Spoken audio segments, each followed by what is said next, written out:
Good morning, good afternoon, ladies and gentlemen.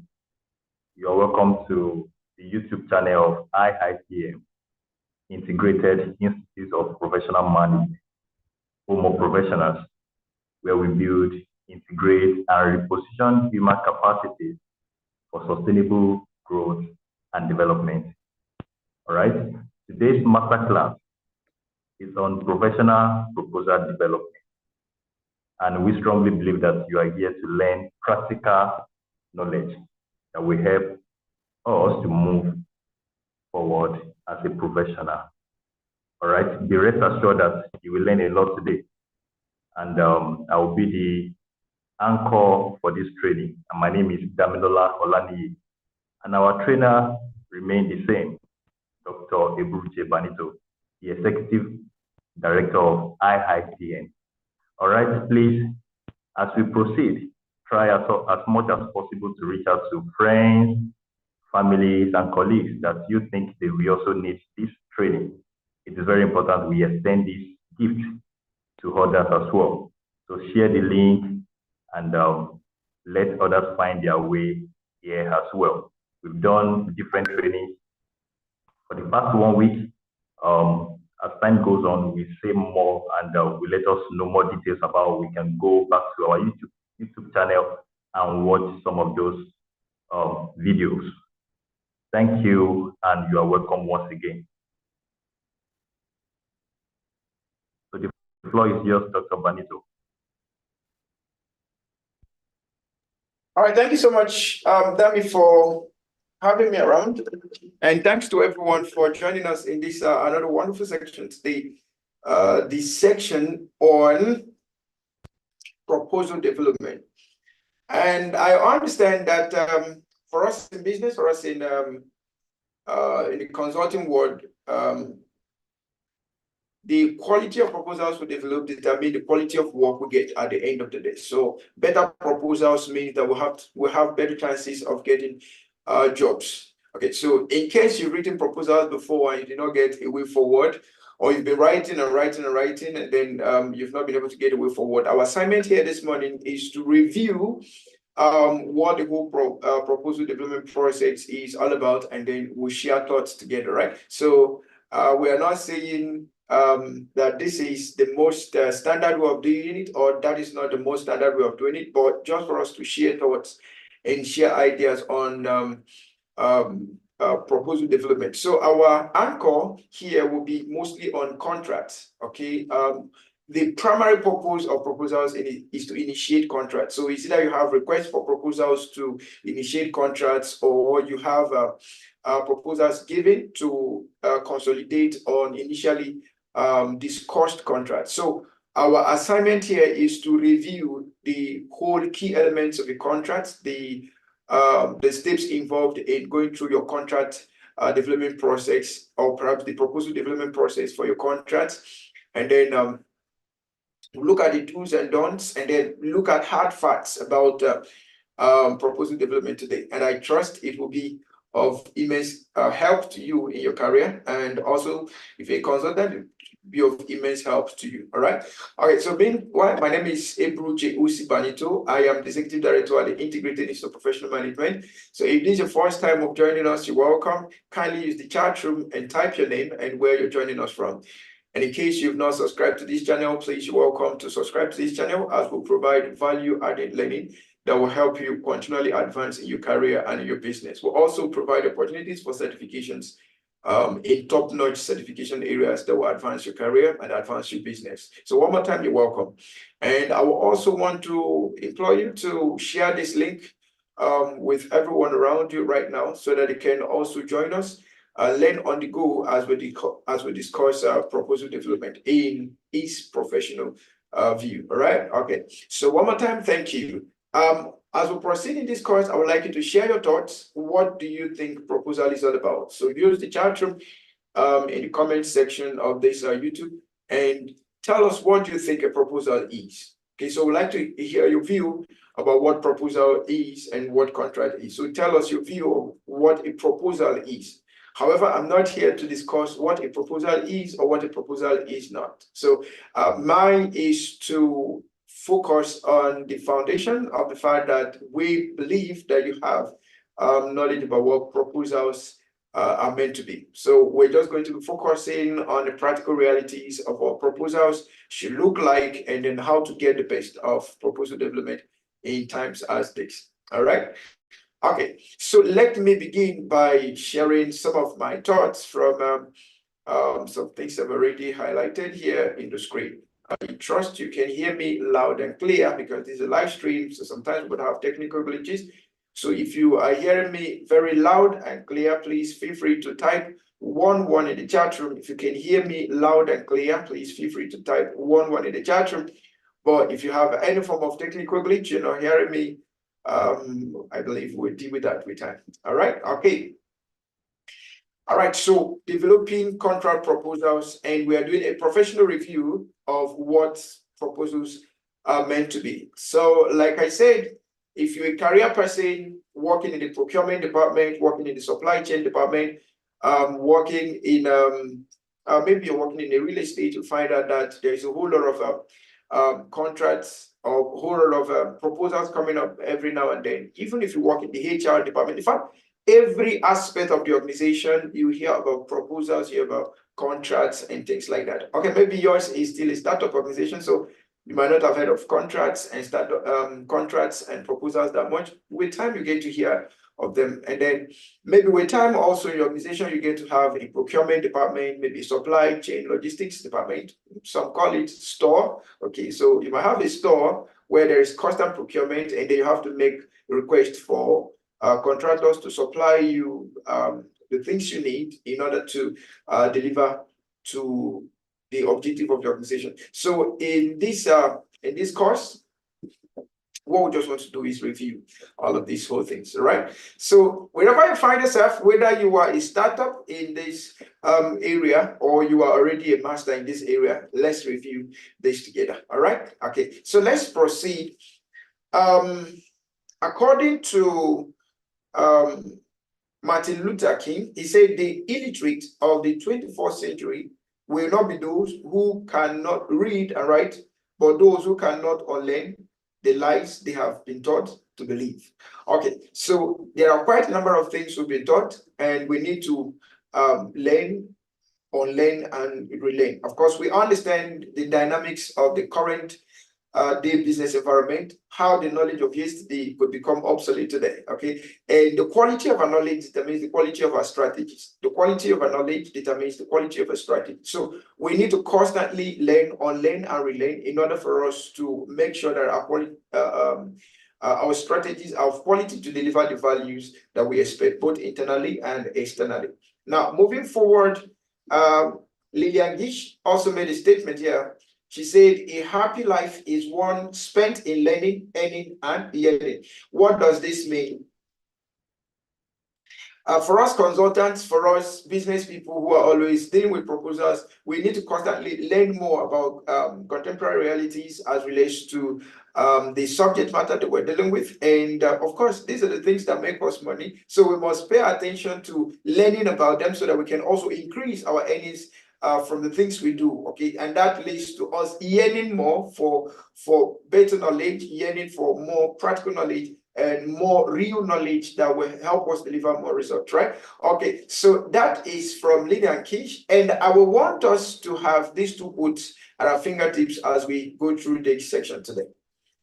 Now, on the learning outcomes that we'll be discussing today, our learning outcome number one is to master the key components in professional proposals, and then exemplify practical understanding of the steps involved in the proposal development process.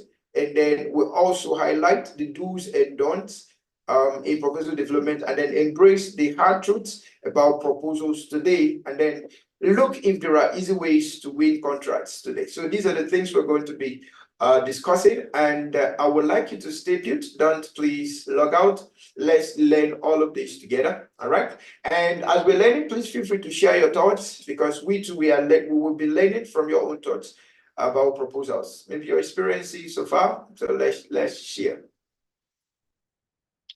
Now, permit me to begin with the features of a well-written proposal. What do we consider as the good features of a well-written proposal? Number one, it has to be clear.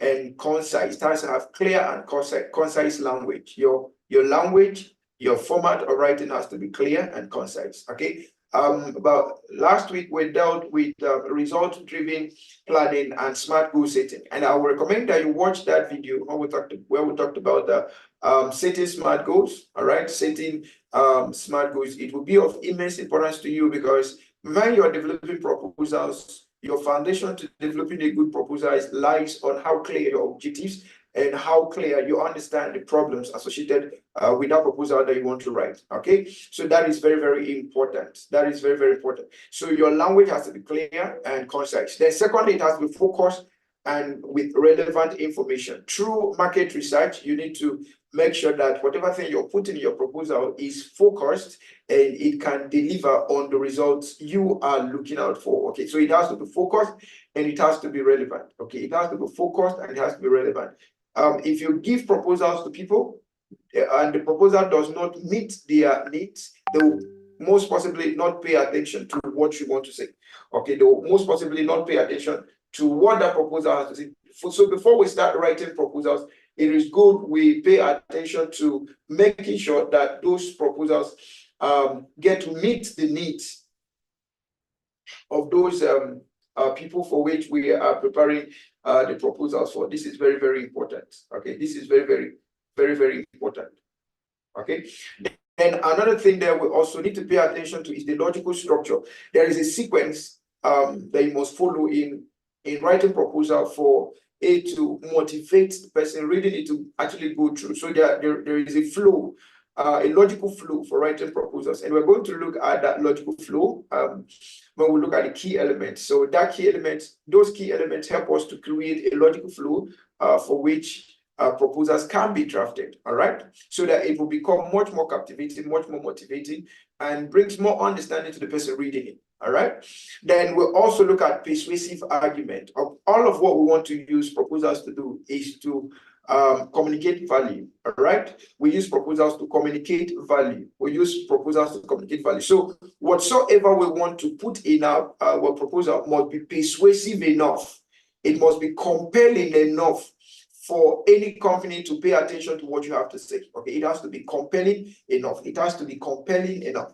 It has to be compelling enough. So make sure that before you start putting your proposals together, you must have strong value propositions that is going to interest or ignite interest from the person you're submitting it to or from the organization you're submitting it to, be it private or public. Another thing there is that there must be realistic and achievable objectives in your proposals. There must be realistic and achievable objectives in your proposals. I would like to use myself as a case study. Some time ago, I had a proposal that I wrote, okay? Irrespective of the fact that we had someone on the inside that could have helped us push through the proposal, but the particular department we submitted our proposal to, then we didn't take all the time to pay attention to the objectives and all of that.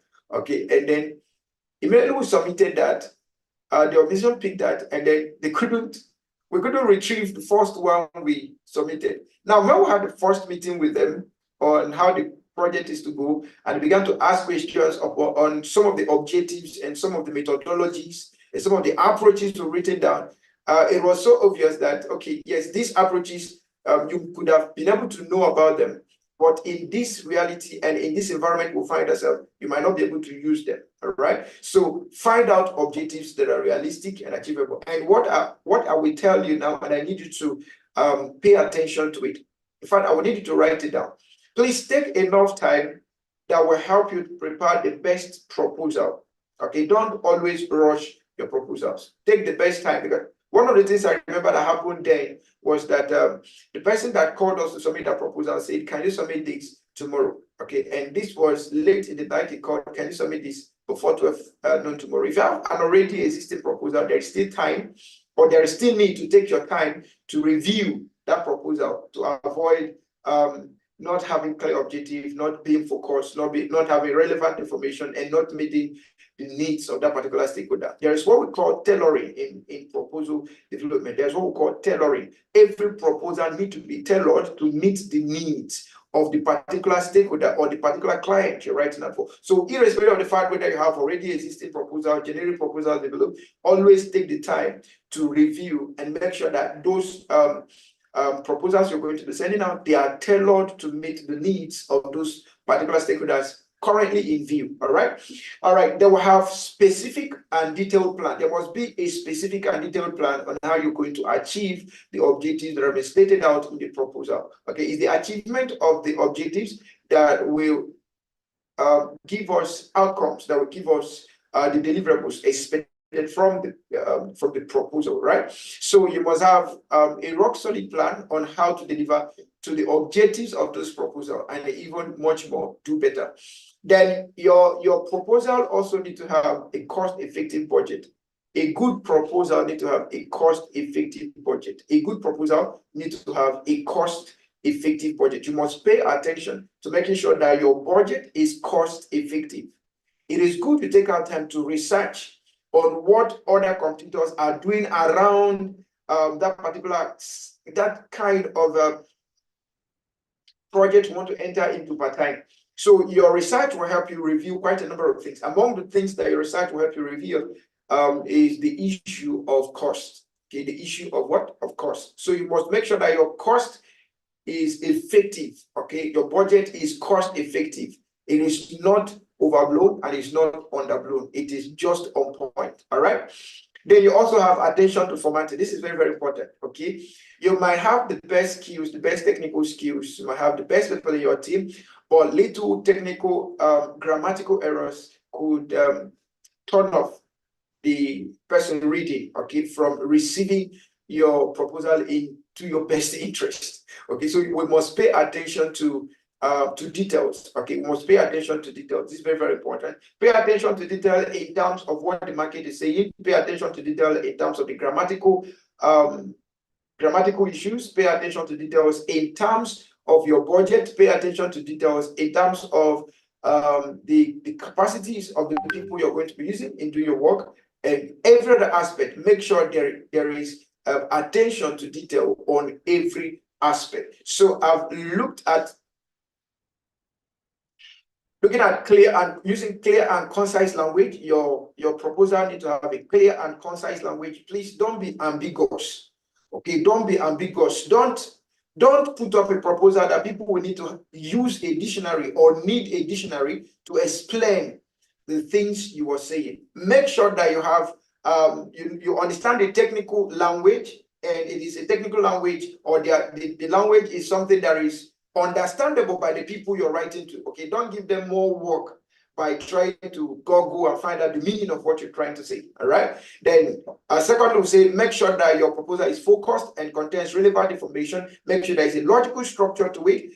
Make sure there is a persuasive argument to your proposal. Make sure that the objectives are realistic and achievable. Be specific and detailed in your planning. Make sure that your budget is cost effective. Pay attention to formatting and pay attention to the details. Please, in the chat room, I would like you to type at least one of the features of a well-written proposal. In the chat room, please type one feature of a well-written proposal. Among all that we've learned right now, please type one feature of a well-written proposal. Type it in the chat room, and then we'll proceed. Now, let's quickly look at the key components of a feasibility report, which end up as part of the things you get to have in your proposal. The key components of a feasibility report. The key components of a feasibility report. Before you start writing a proposal, it's important you take the time to come up or go through a feasibility that will give you what you're expected to handle. All right, you're expected to handle. Now, what are the things expected there? Now, these components are the things that make up your proposal at the end of the day. Okay, these are the things that make up your proposal at the end of the day.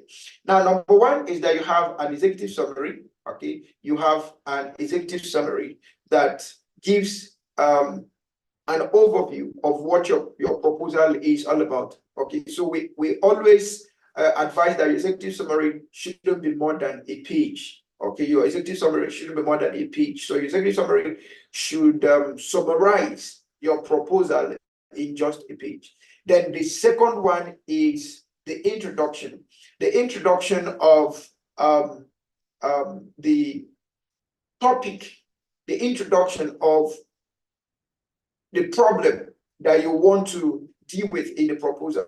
Okay, the introduction. You want to deal with it. So let's talk about what is really the introduction of this challenge or this problem that we want to deal with. Then the second one is that you want to talk about the background. Okay, the background of this challenge. Okay, what has been on the background of this particular problem. Okay, what is the background? Okay, what is the background?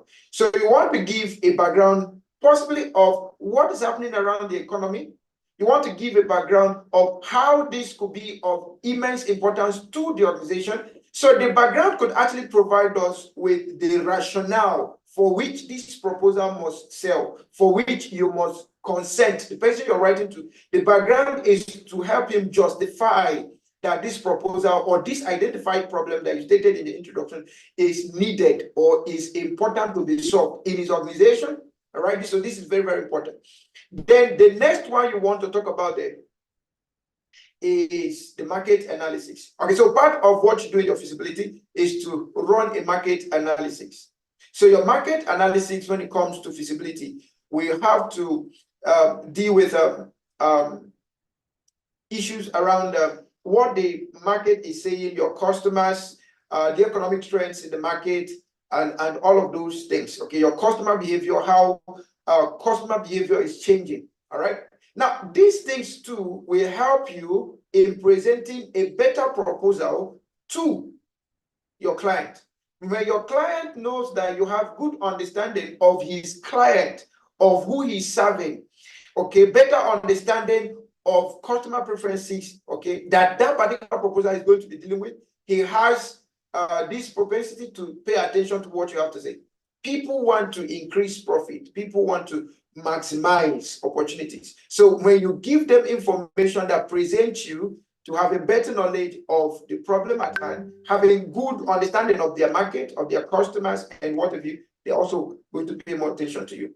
Then you also want to do a location analysis. Okay, dependent on the kind of proposal you are dealing with per time, there is need to do a location analysis. The location analysis will tell you about the location, and now the location analysis also presents certain things to you. If there are risks associated with that location, if there are opportunities associated with that location, it will tell you more about those things, and then also help you with possibilities on how to go about handling your location matters. Then you have your concept development.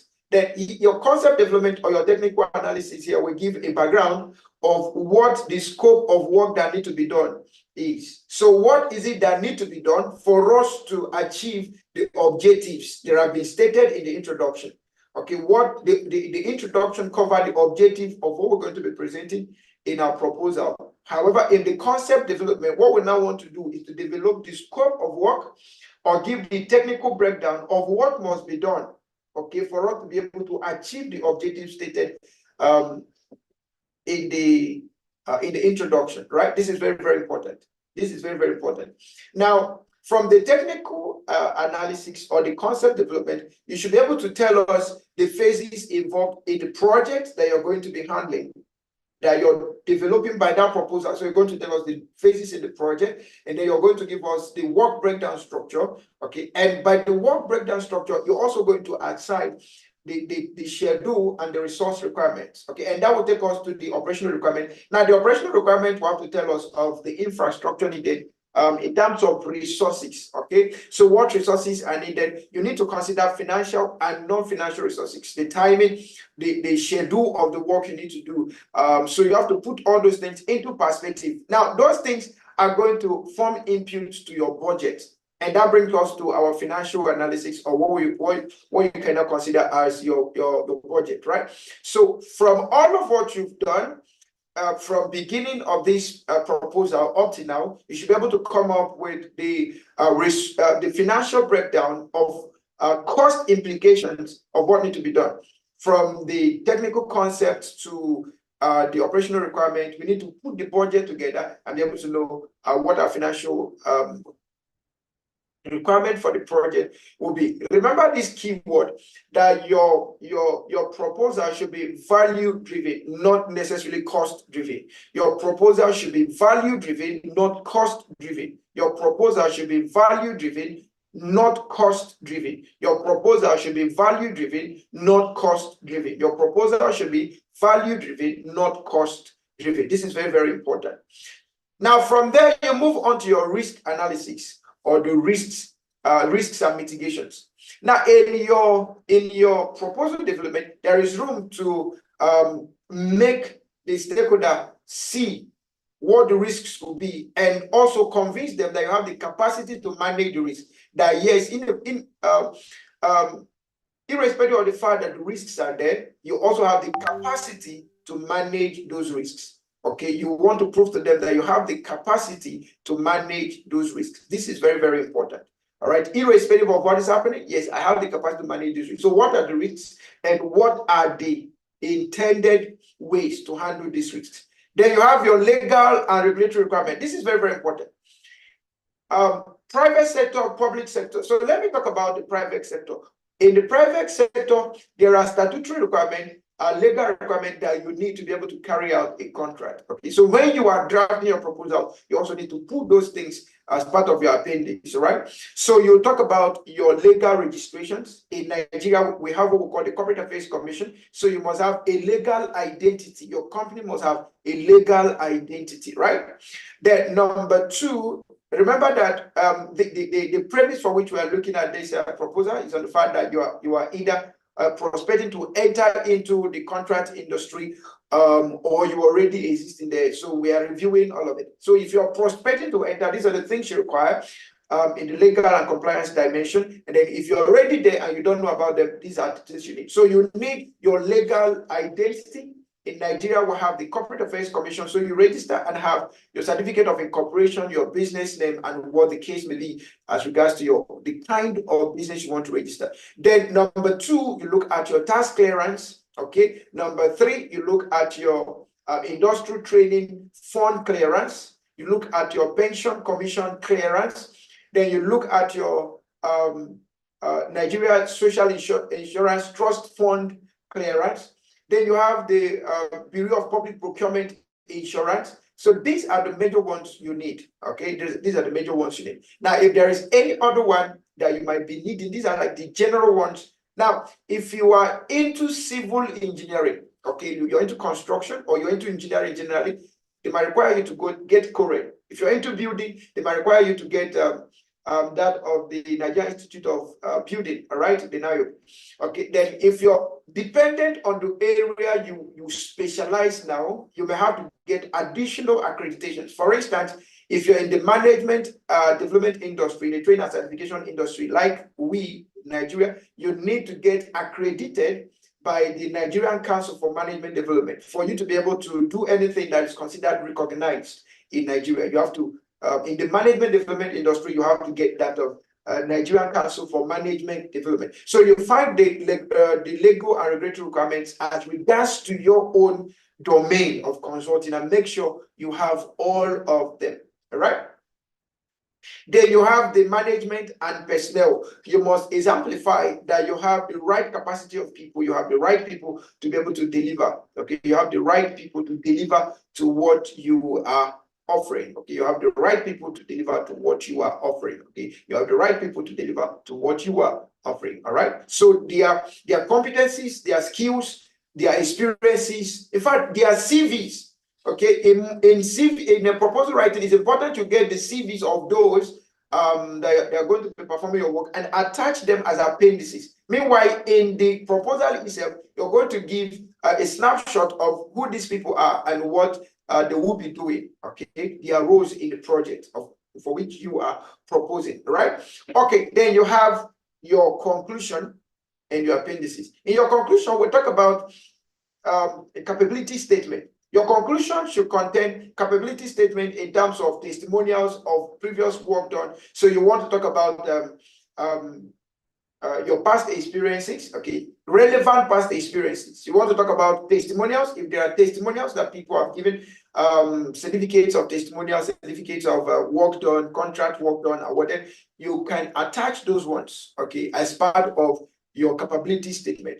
Okay, and then in your appendices, all the things, all other information that need to be added, please feel free to add them as you progress. Now, these are the key components of a feasibility report. Okay, and now let's quickly see what we will have as the key components in a proposal. Now that we've looked at the key components in your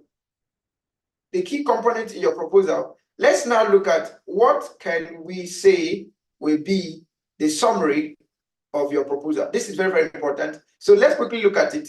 What should I have in my proposal? What should I have in my proposal? What should I have in my proposal? What should I have in my proposal? So let me quickly share with you, and please feel free to let us know what you think from all of what we are sharing, right? Okay, so in the summary of what we've done from your feasibility report, now these are the things that we expect to have. Remember, we talked about logical structure, okay? So this is what your logical structure should look like. Number one, you have your title page. Your title page just tell us what topic you're proposing. Okay, so your title page should contain the title of the proposal, the name of the organization, writing the proposal, the name of the organization, your contact address, your contact emails, your contact phone numbers, and then the date for which you're submitting the proposal, right? So all of that should be contained in your title page. Now we've talked about the executive summary. Executive summary is the summary of all of what you're going to see, all right? Then your introduction should be able to introduce your organization, introduce the problem that you want to solve, introduce the objectives of the particular proposal. Then the problem statement, what exactly is the problem we are dealing with?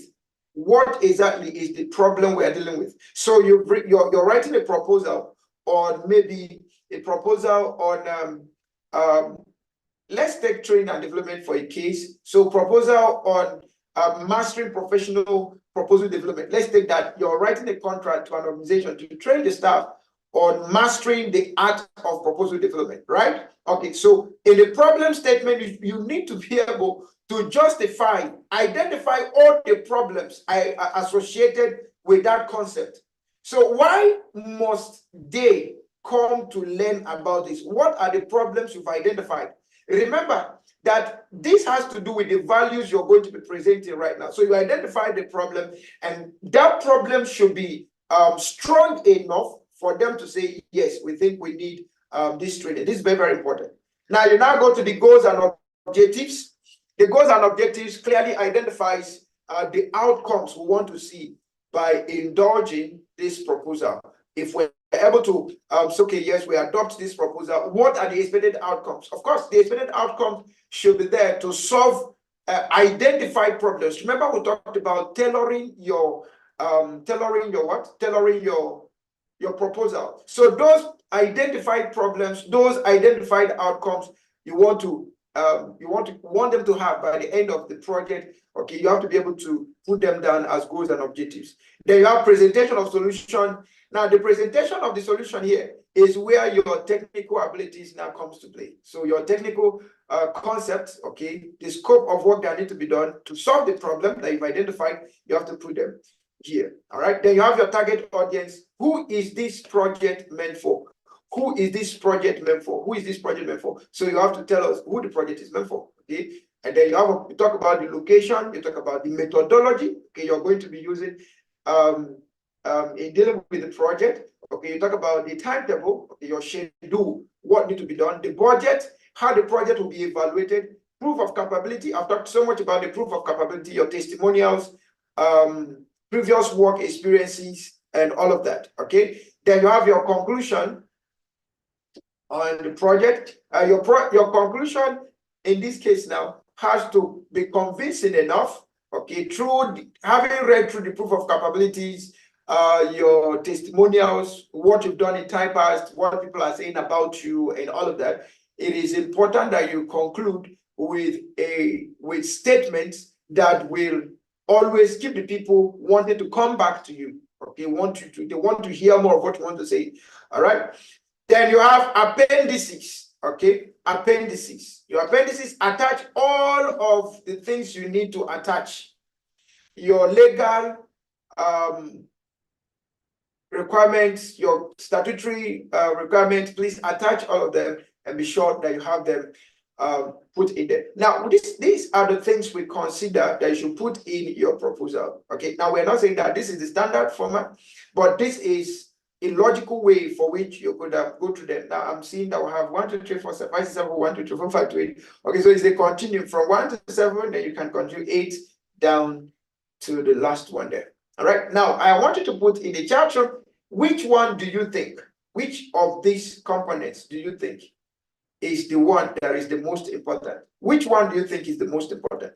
In all of the things we've talked about here, which one of these components do you think is the most important? Which component do you think is the most important? Now, let's summarize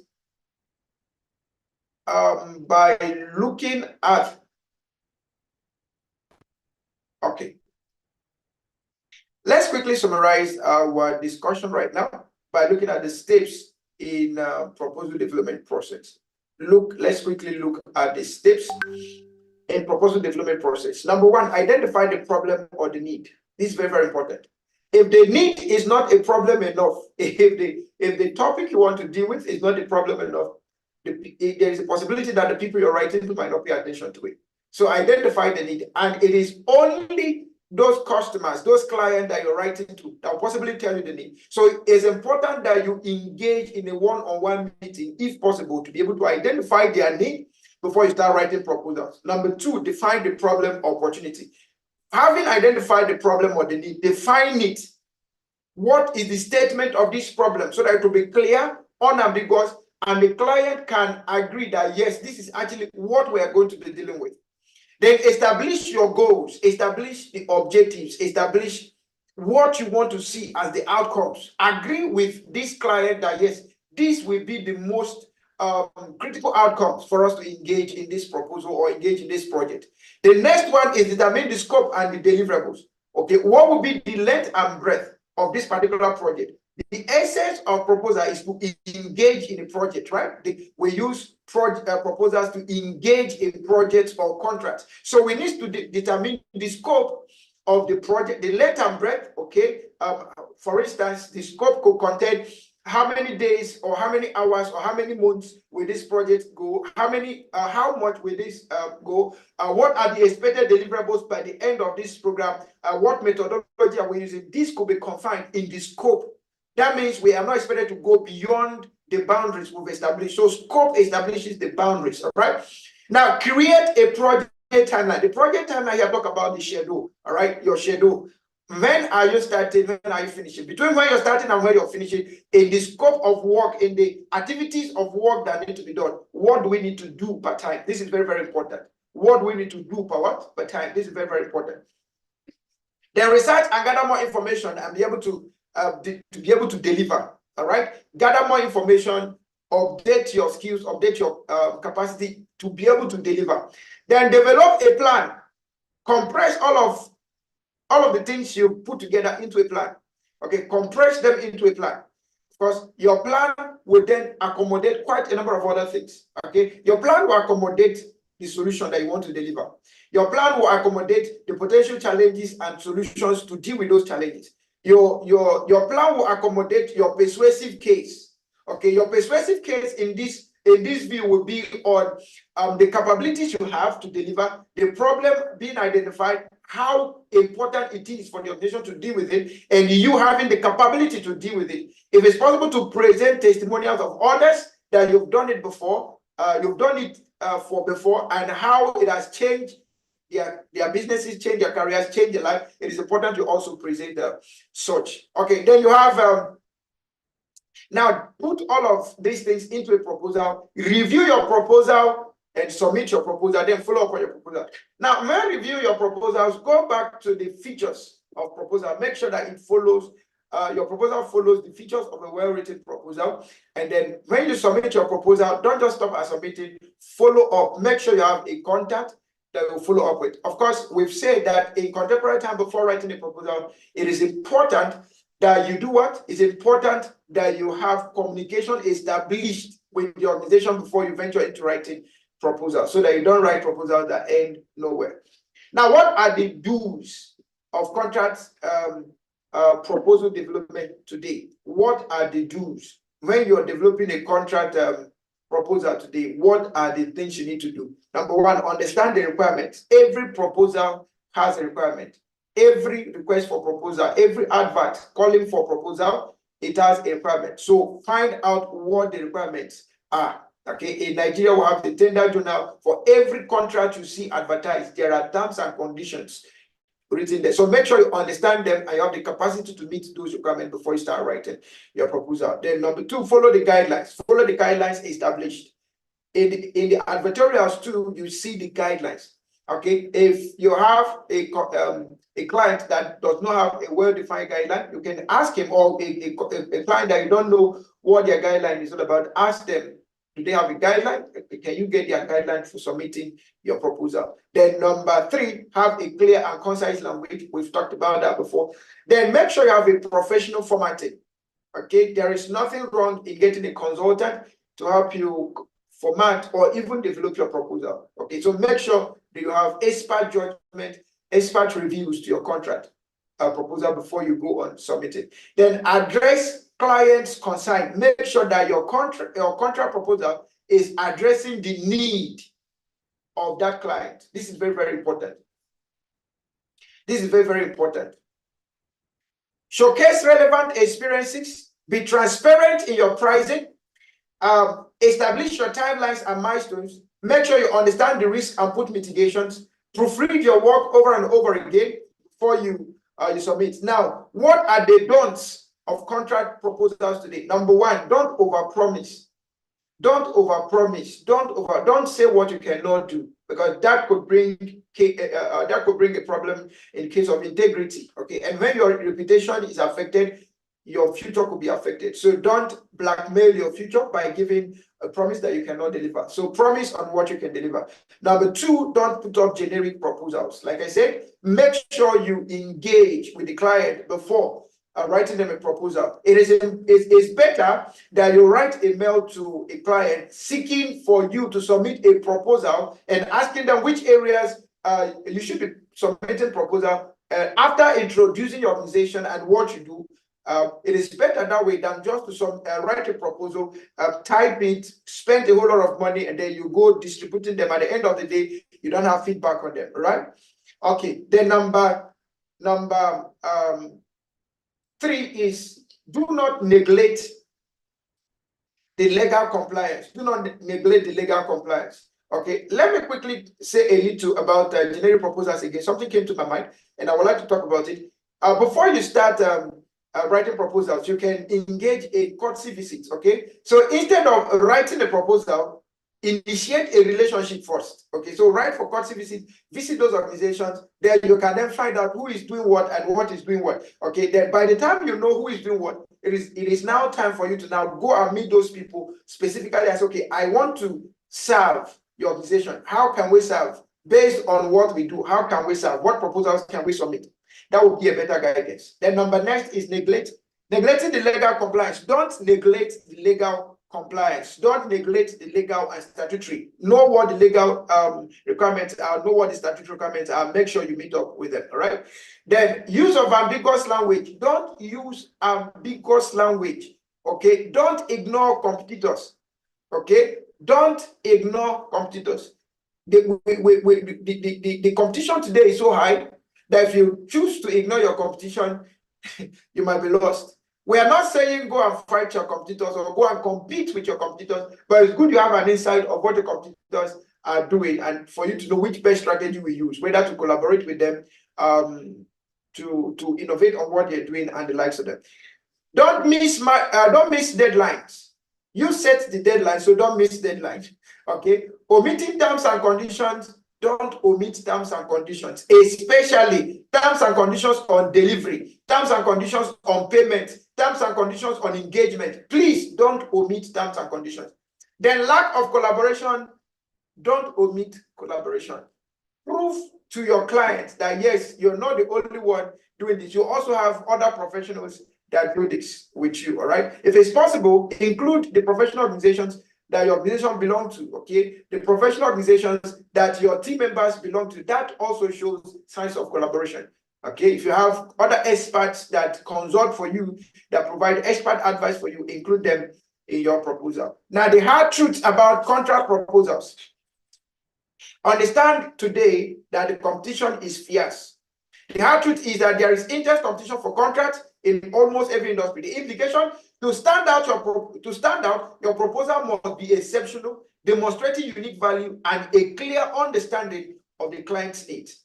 So because of the fierce competition, that could be a hard truth. Okay, even now, you could know people that have the capacity to give you a job, but because of the fierce competition, you might lose out. So you must be exceptional in your proposal for you to be able to meet up with that. Number two is attention spans are short. Attention spans are short. People don't have all the time to go through long proposals. So you have to make your proposals crispy. You have to make your proposal motivated. You have to make your proposals inspiring. How do you do that? Making sure that you are addressing the needs of the client while in the proposal, okay, and using the right methodologies in proposing right methodologies in solving the problem. Being cost effective.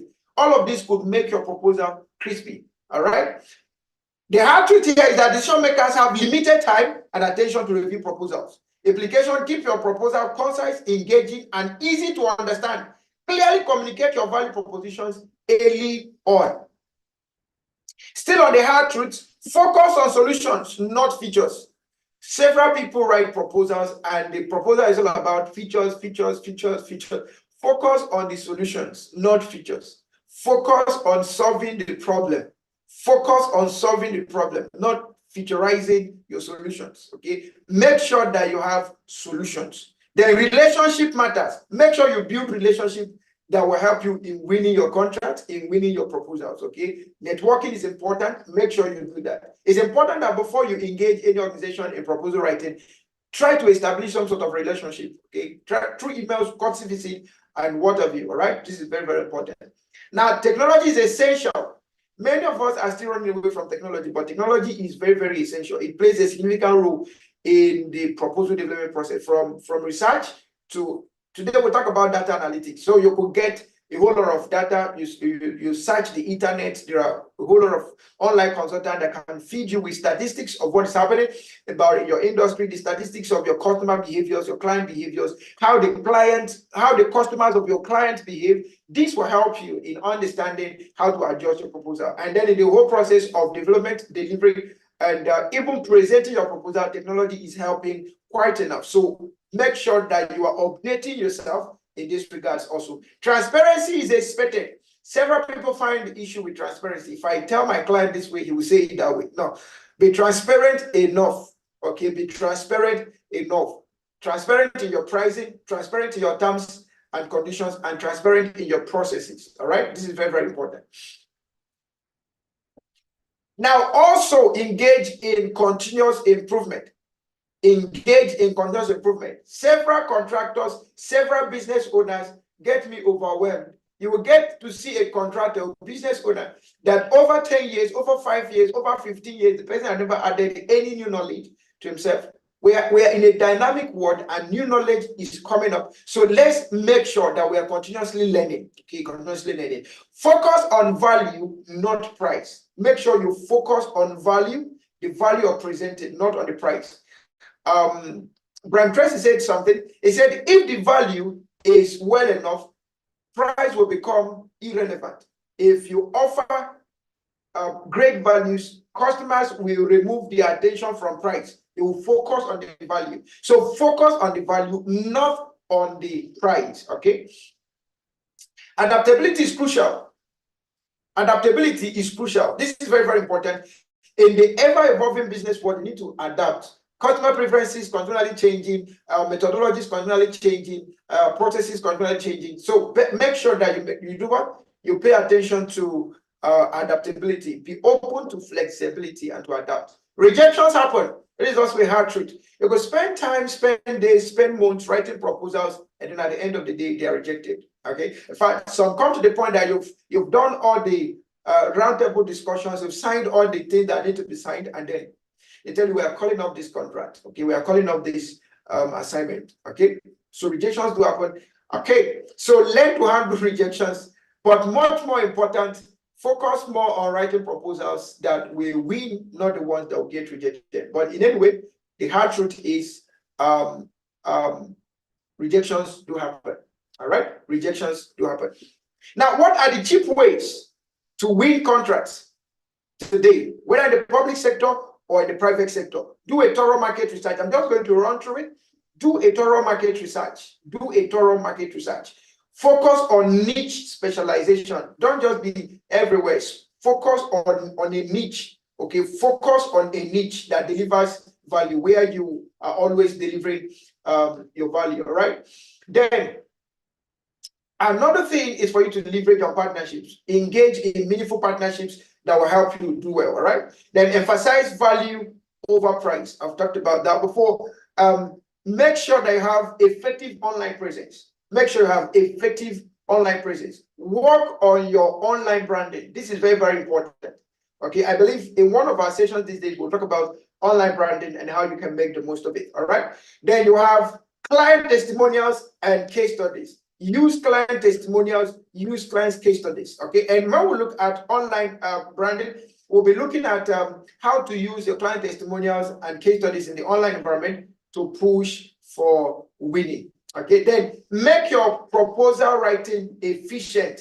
Make sure that your proposal writing is efficient, concise, straight to the point, clear, and non-time consuming for whoever is going to deal with that. Then build relationships. Okay, we cannot talk less about building relationships. Build relationships through networking events, industry conferences, engaging with potential clients, either through mails, social media, online, whatever approach you want to use, but make sure it is effective for you to build that. All right. Then continuous learning and improvement. Make sure you have a schedule for your own continuous learning and improvement. Invest in training and certifications. Today, in the industry, in the consulting industry, and every other industry, your certification has a great role to play in proving your competency, irrespective of what you might ever know. If you don't have a certificate to prove your competence, because one of the things that certifications does is that certifications explain the degree of your mastery in a particular competency, in a particular domain of knowledge. So certifications are very, very important. Invest in them. And what a great joy. In IIPM, you have access to value-added professional trainings, internationally recognized, and that can give you a boost in your career and your business. You can check out our website on www.iipmi.org to check out some of our courses. And of course, in a few days from now, we'll be kickstarting. If you're interested in consulting, make sure you stay tuned to our emails, and we'll be there to give you updates and all of that. And also join our WhatsApp group. That is very, very important, right? Okay. Let your customer service be responsive. Be customer responsive. Be service responsive. Not that they send you a mail and you're replying after 3 months. The contract could be gone. Be responsive. Be responsive. Be on an alert. Provide the right information at the right time. Okay. Make sure you are responsive at all times. Okay. Especially in this field. Understand client pain points. This will help you to develop strong value propositions. Of course, that will help you bring value more. Okay. Bring more emphasis on value rather than pricing. Okay. Always remember that winning contracts is not solely about offering the lowest price. It's about providing the best overall value and building relationship with clients.